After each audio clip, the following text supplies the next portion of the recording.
తిరుమల తిరుపతి దేవస్థానంలో దశాబ్దాలుగా ఉన్న ప్రాక్టీస్ ఏదైతే ఉందో ఆ ప్రాక్టీస్ను చూపించాము.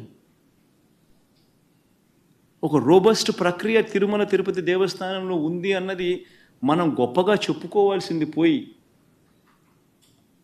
మన లడ్డు విశిష్టతను మనం గొప్పగా చెప్పుకోవాల్సింది పోయి, మనంతటి మనమే మన గుడిని, మన స్వామివారిని, మన లడ్డు విశిష్టతను మనమే తగ్గించుకుంటూ మనమే మాట్లాడడం, ఒకవైపున మాటలన్నీ మాట్లాడుతూ మనమే సనాతన ధర్మం అనడం ఏ రకంగా ధర్మం అది? చంద్రబాబు ఎంటర్ తర్వాత ఇంత వివాదం చెందగింది కాబట్టి ఇప్పుడు సుప్రీంకోర్టు వేసిన సిట్టు చంద్రబాబును కూడా ప్రశ్నించాల్సిన అవసరం నాకు. సుప్రీంకోర్టు ఇంత ఆక్షేపణ చేసిన నేపథ్యంలో చంద్రబాబు నాయుడు అనే వ్యక్తి తాను వేసిన సిట్టును కూడా రద్దు చేసిన నేపథ్యంలో చంద్రబాబు నాయుడు అనే వ్యక్తి నిజంగా తప్పు చేశాడు అనేది రుజువవుతూ ఉంది, కనిపిస్తూ ఉంది. సుప్రీంకోర్టు ఇచ్చిన తీర్పులోనే కనిపిస్తూ ఉంది, వాళ్ళు ఇచ్చిన కమెంట్స్లోనే కనిపిస్తూ ఉంది, వాళ్ళు రద్దు చేసిన సిట్టులోనే కనిపిస్తూ ఉంది. మరి ఇంతగా కనిపిస్తూ ఉన్నప్పుడు చంద్రబాబు నాయుడు అనే వ్యక్తి చేయాల్సిన పని ఏముంది? చేయాల్సిన పని ఏమిటి? ఒక అబద్ధాన్ని మళ్ళీ మళ్ళీ మళ్ళీ ఇంకా పెద్ద అబద్ధాలతో దాన్ని అబద్ధాన్ని రుజువు చేయడం కోసం ఇంకా ఎక్కువ అబద్ధాలు చెబుతూ కలియుగ దైవం అంటారు వెంకటేశ్వర స్వామిని. వెంకటేశ్వర స్వామి విషయంగా ఎవరైనా ఆడుకుంటే మాత్రం మామూలుగా ఉండదు.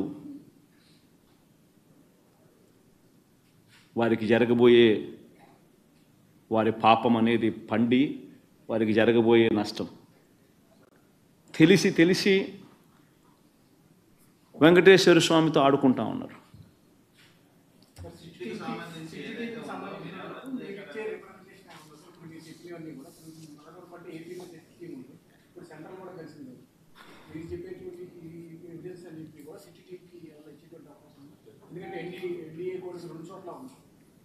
ఈ సుప్రీంకోర్టు అబ్జర్వేషన్సే ఈ మాదిరిగా చేసినప్పుడు టీటీడీ ఈఓ ఆన్ రికార్డ్ ఈ మాటలన్నీ చెప్పినప్పుడు, అవన్నీ ఆధారాలతో సహా రికార్డ్ అయి ఉన్నప్పుడు, టీటీడీలో ఈ మాదిరిగా శాంపుల్స్ కలెక్షన్ అనేది ప్రతి ట్యాంకర్కు చేస్తూ ఉన్న ప్రక్రియ దశాబ్దాలుగా జరుగుతూ ఉన్నప్పుడు, అసలు వాస్తవం చెప్పాలంటే దీనికి సిట్టు అవసరం లేదు, బిట్టు అవసరం లేదు, ఇంకోటి అవసరం లేదు. కంటి క్లియర్ కట్గా కనపడతా ఉంది అసలు ఏమీ జరగలేదని. ఏమీ జరగకపోయినా ఏదో జరిగింది అని చెప్పి వీళ్ళందరూ ఏదో దాన్ని ఏదో చూపించే ప్రయత్నం, వీళ్ళు ఏదో చేసే ప్రయత్నం వీళ్ళే చేస్తూ ఉన్నారు. అలా ఏమీ జరగలేదు అని చెప్పే కార్యక్రమం వీళ్ళంతా కలిసికట్టుగా ఇవే చూసి ఇవే మాట్లాడి ఇవే చూసి ఇవే చెప్పాలి. అంతే కదా జరగాల్సిందే. ఏమీ జరగకపోయినా కానీ జరిగింది అని ఒక అబద్ధాన్ని రెక్కలు కట్టించి దాన్ని అబద్ధం జరిగింది జరిగింది జరిగింది అని చెప్పి దాన్ని ప్రమోట్ చేయడానికి ప్రయత్నం చేస్తూ ఉన్నారు. అసలు ఏం జరిగింది, ఏం జరగలేదు అని చెప్పి చెప్పడానికి ఇవన్నీ కూడా ఆధారాలన్నీ ఒకటి ఆధారాలన్నీ కూడా చూపిస్తూ ఉన్నారు, చూపించడం జరిగింది. ఇవన్నీ చూస్తూ ఉన్నారు, కనిపిస్తూ ఉన్నాయి. దీంట్లో ఏం చేస్తారు? వచ్చి ఎవరైనా కానీ వచ్చి ఏ అధికారులైనా వచ్చి ఏం చేస్తారు?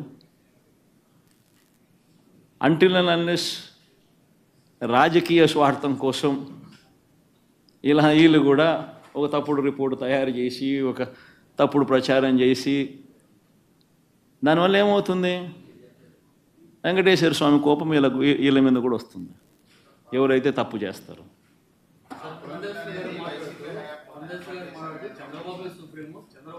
నేను ఇంగ్లీష్లో మాట్లాడాను, ఒక్క నిమిషం ఇంగ్లీష్లో మాట్లాడతాను, 2 నిమిషాలు మళ్ళీ కమ్యూనికేట్ అయిపోతే నేషనల్ మీడియాకు కూడా ఒకసారి కూడా రైట్ కైండ్ ఆఫ్ మెసేజ్ కూడా ఒకసారి పంపించినట్టు అవుతుంది.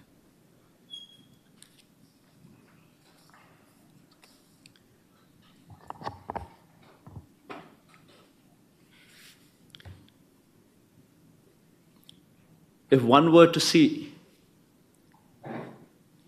both the judgments delivered by Supreme Court, one on Monday,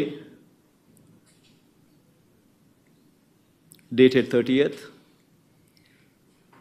and the other today. And also, if one were to observe the comments which were made by the Supreme Court judges, it is evident from these comments as well as the judgments also pronounced that whatever Chandrababu Naidu has been speaking, Supreme Court categorically reprimanded Chandrababu Naidu not to speak of such lies. In fact, Supreme Court has made it very clear not to bring God into politics. Clearly reprimanding Chandrababu Naidu for whatever he's done.